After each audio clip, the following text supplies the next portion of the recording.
What's up everybody, this is Jacek Sputnik here, and I think I need some coffee. And why do I need coffee? Because we were working so hard in southwest Portugal to prepare a review of this little guy, Mavic Air 2, for you. And you know, it's been just so hard to work on this review.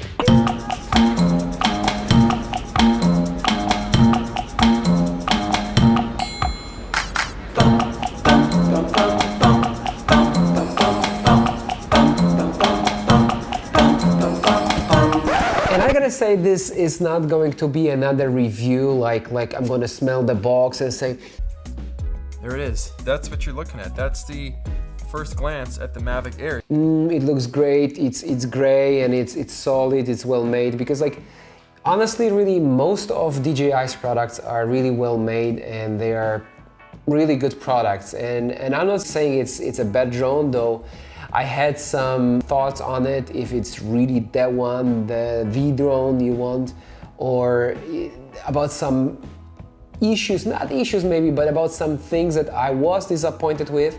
And I will be like, you know, straight with you. I will be super honest with you, and I will tell you right out of the gate that I'm not in love with Mavic Air 2.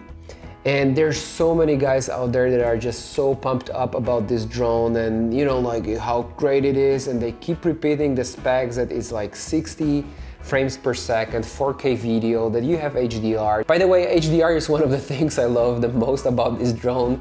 It's a really nice feature to have, but about also like slow motion and, you know, like quick shots and all these things that you can actually read on DJI's website.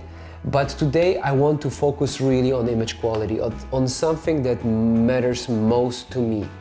And if you, like I do, love image quality and you are looking for ultimate flying tool to give you beautiful picture, we will take a look at low light performance today.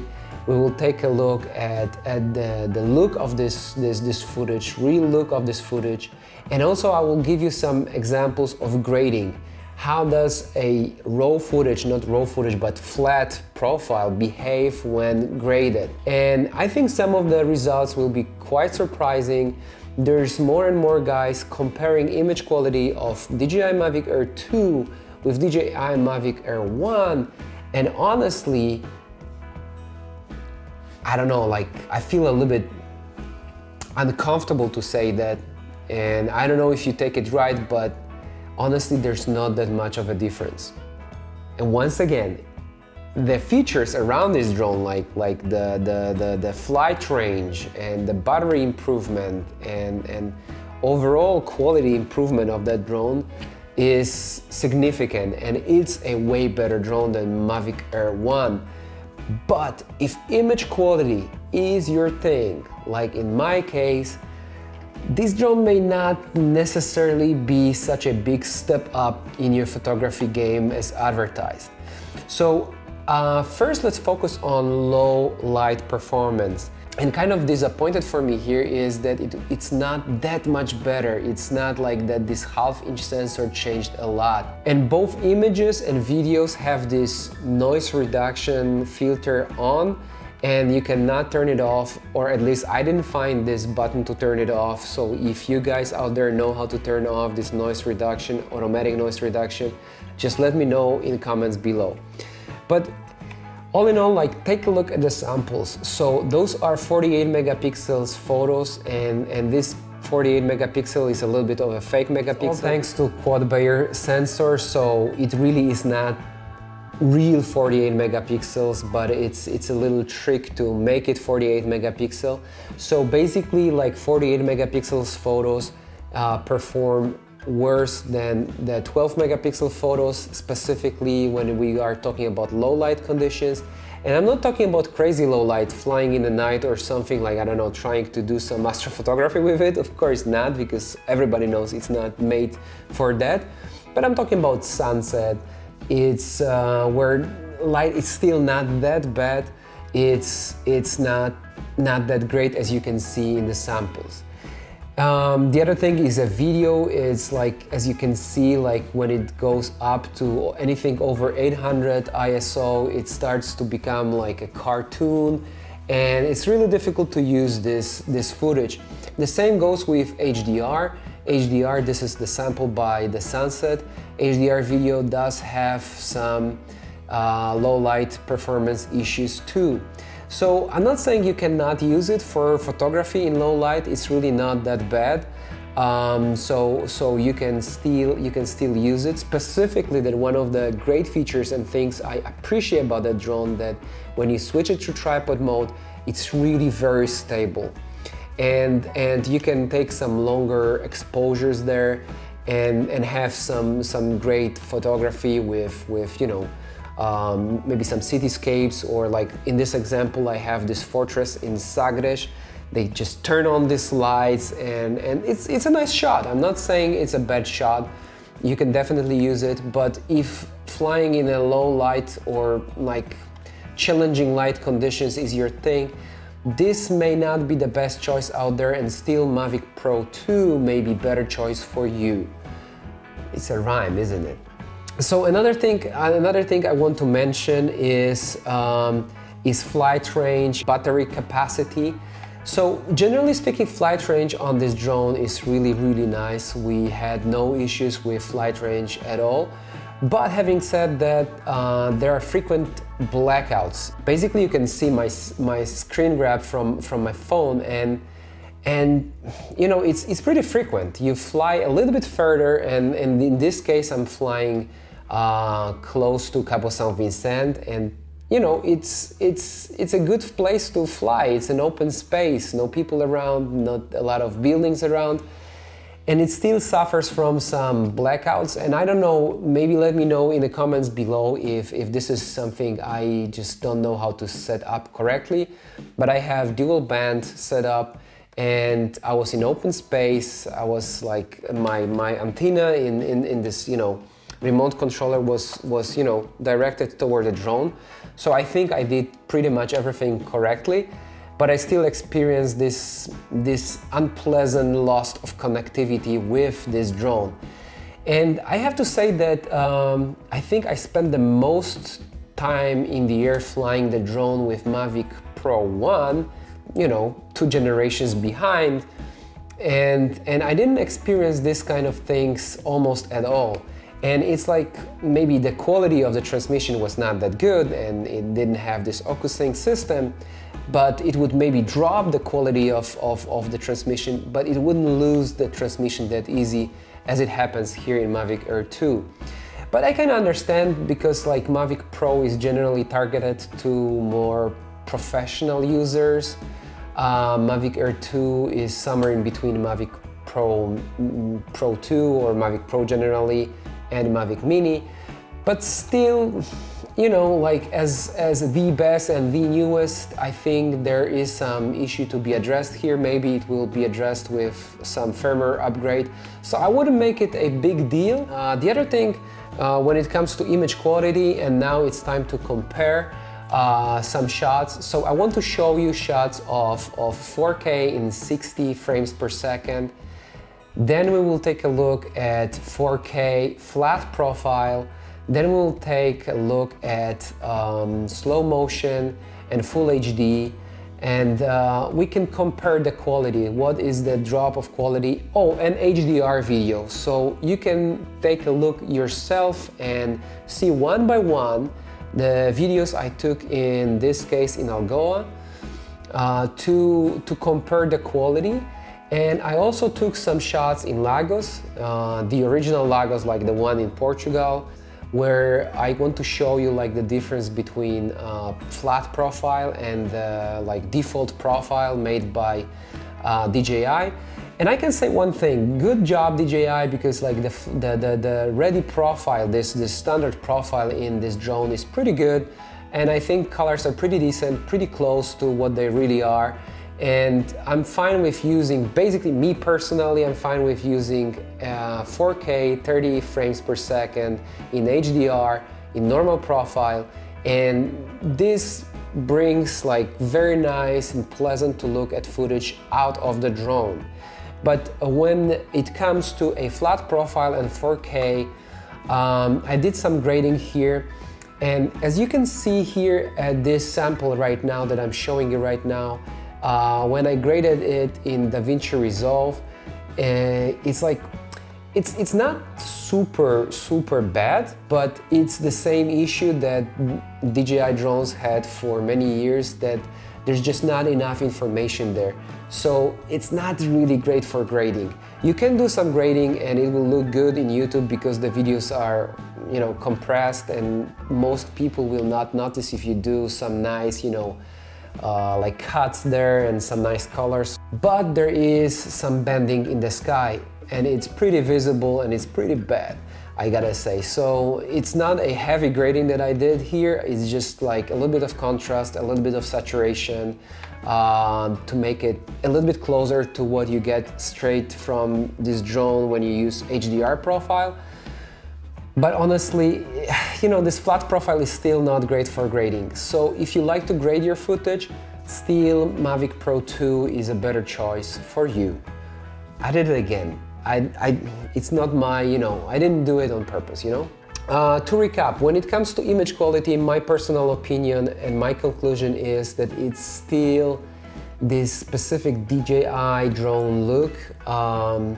It's not that easy to lose it, and it still looks a little bit plasticky, like the small sensor thing, so it still looks like a flying cell phone, unfortunately. And it's a good quality, and specifically I recommend HDR video. It's really nice to use it. I think that a lot of stock videographers, for example, will appreciate, because you can really use it straight from the camera. Though very important disclaimer there, I didn't find place to change codec type, so by default HDR videos are encoded with H.265, which is nice because it's the best codec, it's a future-proof codec at the moment, but you know, like stock photography agencies, they do not accept like those important ones, like for example Shutterstock. Though there's a lot of discussion about Shutterstock, and I don't know, maybe they will have some problems soon, because, you know, you heard about what they did with people contributing for Shutterstock, how they cut the prices and everything. But anyways, so basically you cannot change the codec, and some of stock photography agencies are not accepting H.265. There's one more thing here about this codec, that some computers, if you want to grade it, if you want to cut it, if you want to export it, some computers are still not handling very well with it. If grading is your thing, if you really want to grade your footage, then I would definitely think twice before buying Mavic Air 2. Okay, so that would be it for image quality. A honorable mention, something that I really do want to mention to you is this panoramic shot. I absolutely love it. It's fun to use.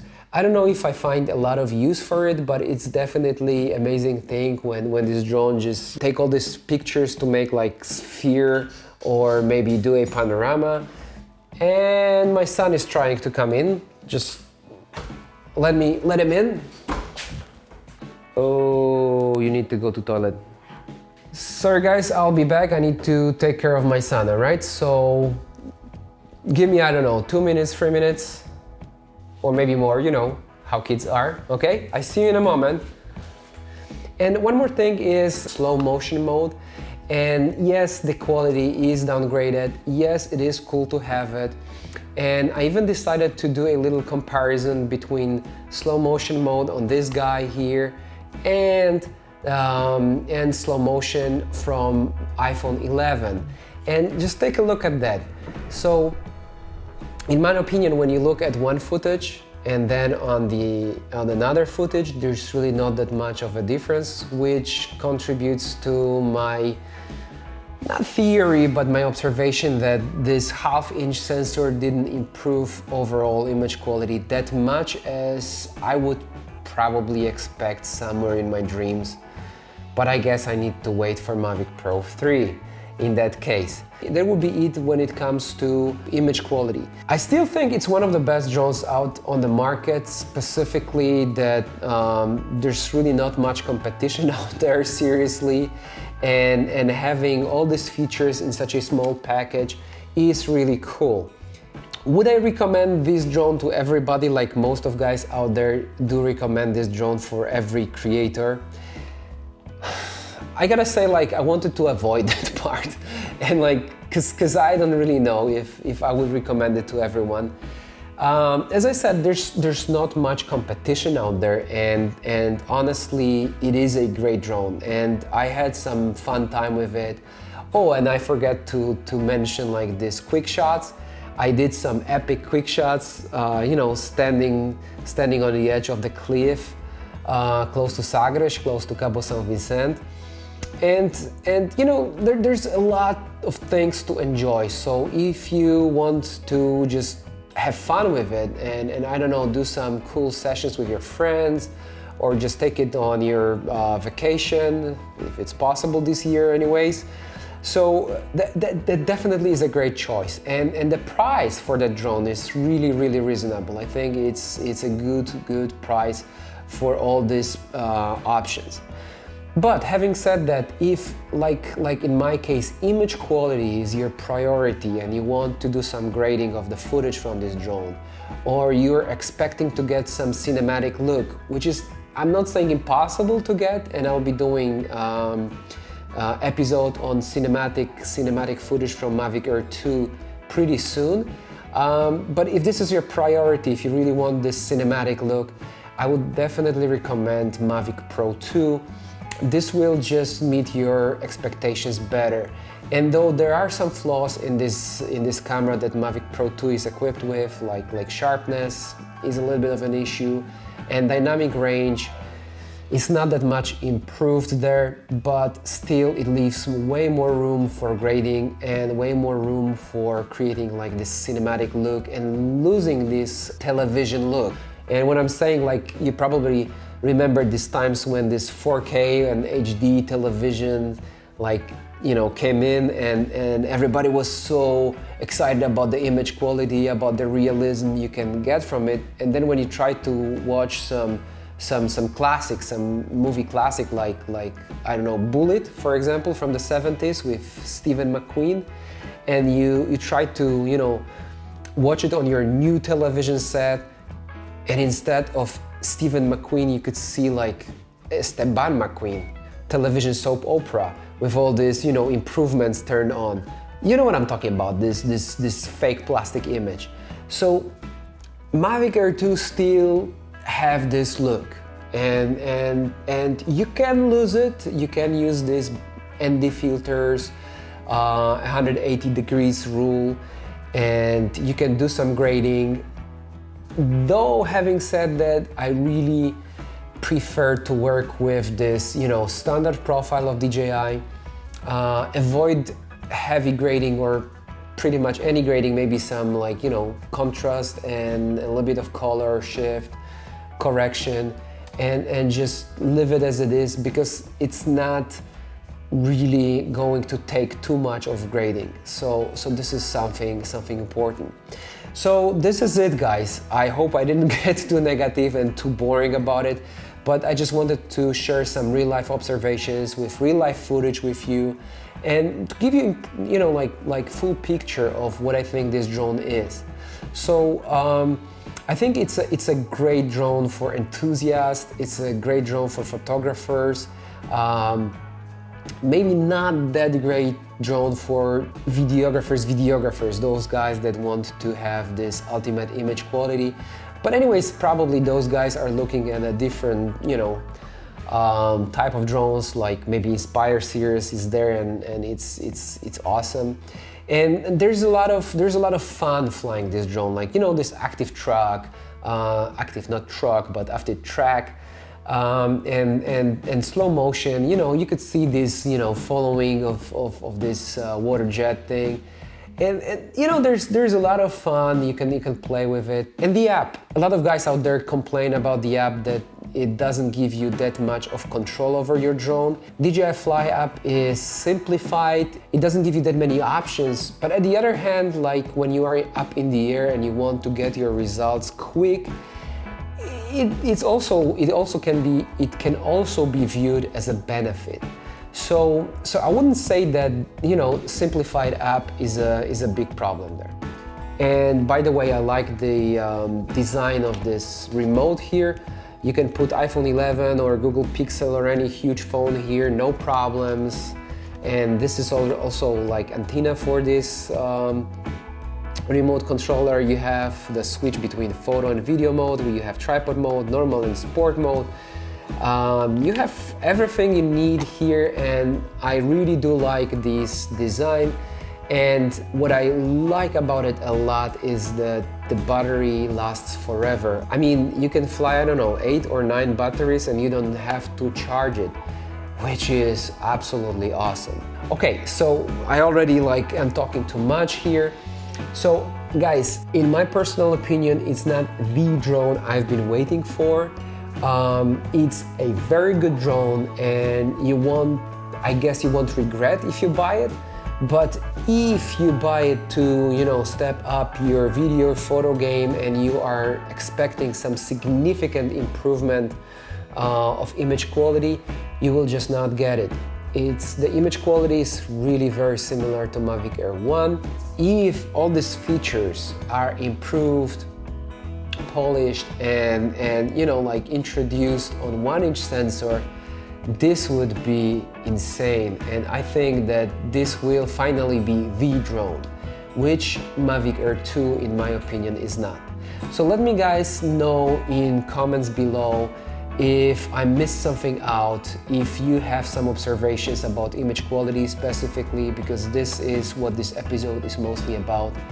If there are some interesting comparisons I should see, or other guys here in the community should see. And I hope you have good flights with your drone, whatever drone it is. And I hope you will get some amazing footage and amazing photos. And I see you guys in the next episode.